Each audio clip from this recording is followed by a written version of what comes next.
This is Sun Wukong, the Monkey King, the old school king of solo and support. He is a warrior and still has three viable roles. They are solo, support, and jungle, with solo being his best and jungle being his worst viable role, and support being somewhere in between.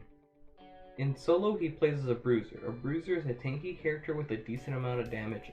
In support, he plays as an aggressive support that transitions into a disruptor. A disruptor is a mostly tanky character with minimal damage that mostly plays off of that character's CC and body blocking potential. In jungle, he plays as a tanky assassin. He mostly buys damage with maybe a few defense items towards the end of his build. In every other game mode, he plays as a bruiser. I will go through his passive and all four of his skills, what they do, how they apply to each of his roles he plays in Conquest, and any tips and tricks for any of them. His passive is Undefeated Body. It gives him a good chunk of defenses and power while he is under 40%. In solo, it helps in the 1v1 where you can bait your opponent to fight you, or maybe bait a gank if you're feeling confident at that low of HP. A lot of players do underestimate this passive, so you can get away with a lot. In support, it helps for early aggression. It will allow you to tank a minion wave and an ADC very early on and much earlier than many other characters are used to or will know how to fight against. In jungle, this passive isn't the greatest since you mostly build damage and your effective HP will be a lot lower than other Wukong builds. And the tip for this ability is if you heal out of the 40% threshold to keep your buff, it will last for 10 seconds. Otherwise, the buff is indefinite and will never fade away. His first ability is Magic Cudgel. It's an old school SMITE move, straight line hitbox that does damage with a 30% extra damage buff to minions and jungle camps. In solo, it's his primary lane clear and can be used to poke. In support, it's his primary poke and can be used to clear. Notice that the priority between support and solo are switched. This being said, super early levels should still be focused on lane clear, and then transition to poking the enemy ADC once your ADC can clear the wave alone.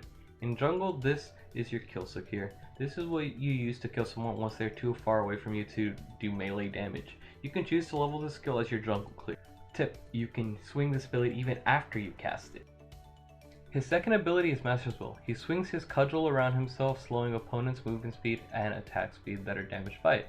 In solo, there are three applications. The first being supplementary wave clear after you use Magic Cudgel. You could either clear out the front minions or the archers in the back. The second as a way to force aggression. Once you clear the wave with Magic Cudgel, you can Master's Will your lane opponent and hit them a few times for free. They cannot run from you because of the movement speed, and you will always get at least one extra auto attack in because of the attack speed debuff. The third is pretty situational, and that situation is if you choose to level up Master's Will over Magic Cudgel in lane. This will allow you to attack your lane opponent and then use Master's Will as the minions gather around you.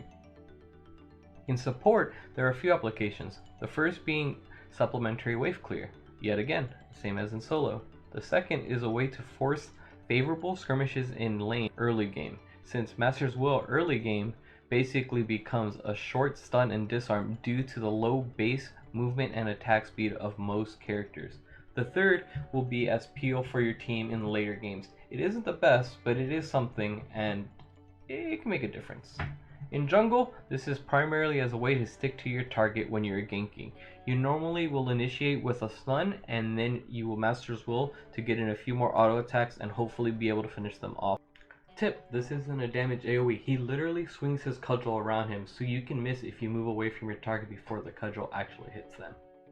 His third ability is 72 transformations. He has the option to pick between 3 animals, the first being an eagle, which gains max movement speed and is immune to slows and roots while losing collision hitbox.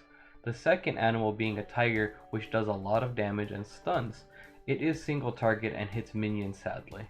The third is an ox. You can knock up anything you hit. You also gain a movement speed buff and are immune to slow, roots, and knockups. In solo, this is your get out of any gank free card. If you get jumped on, you could either eagle or ox your way to your tower line depending on the situation. You could also use tiger to start any trade favorably, much like the same example as Master Will. You will almost always get one extra auto attack over your opponent. In support, Eagle is a great way to save a teammate if you are far away. Tiger is a great way to gank and to fight in lane with. Ox is your primary use as a support in team fights. This is your only form of AoE CC. Since you don't have the damage to do anything with Tiger, Ox is always preferred unless you can abuse the fact that you will stun one single target or that you can stop an enemy's channeled abilities that are normally knock-up immune, like Guan Yu's Talu Assault. In jungle, you primarily use Tiger as your initiation.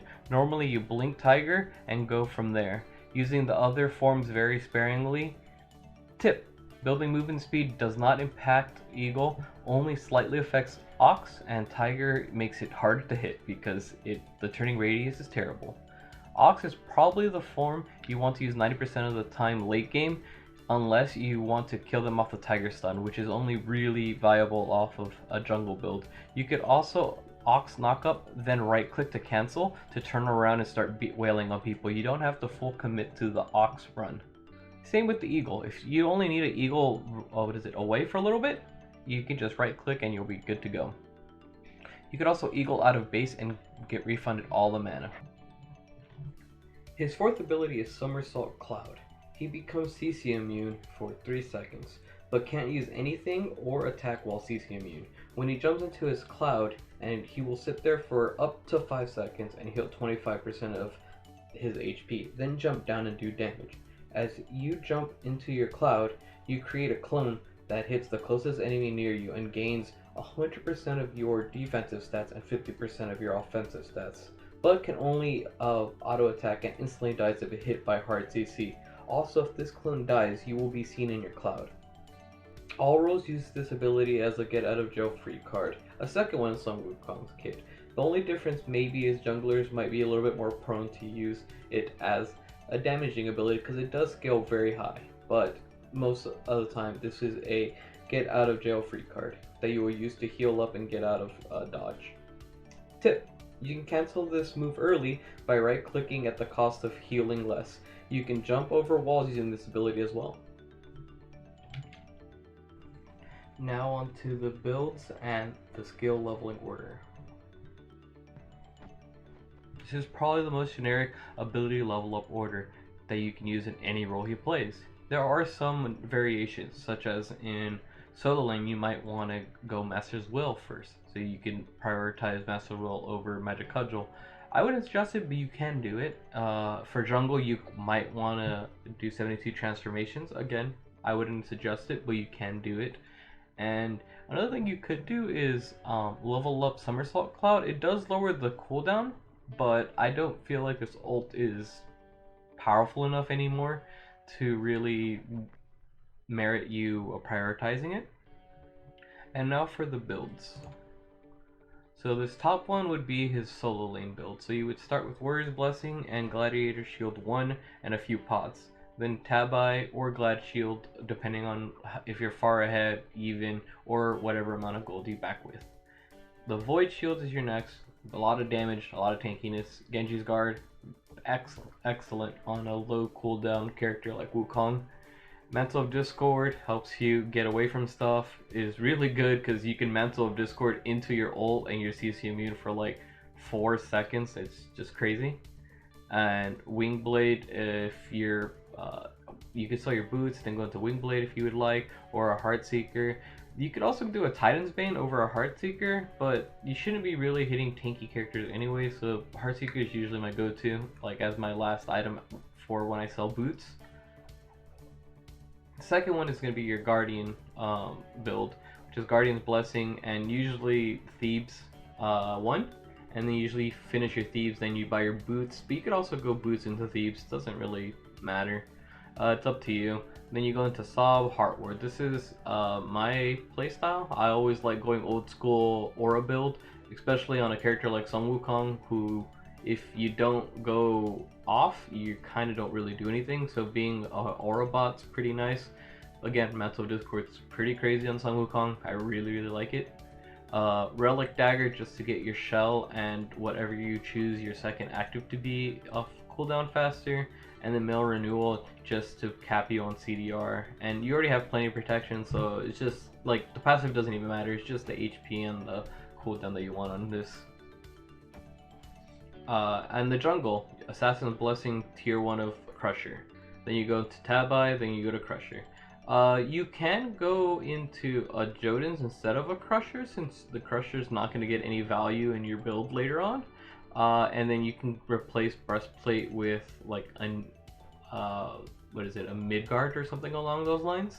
But traditionally, Breastplate has been better than Midgard, and Crusher early games is a lot better than what is it, Jotuns, just because of the extra pen.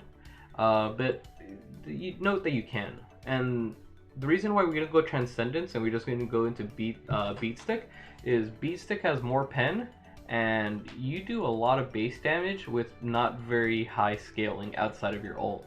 So it's better to get pen over power on most warriors, especially Wukong. And then Breastplate to get cooldown, because this character is all about the cooldown.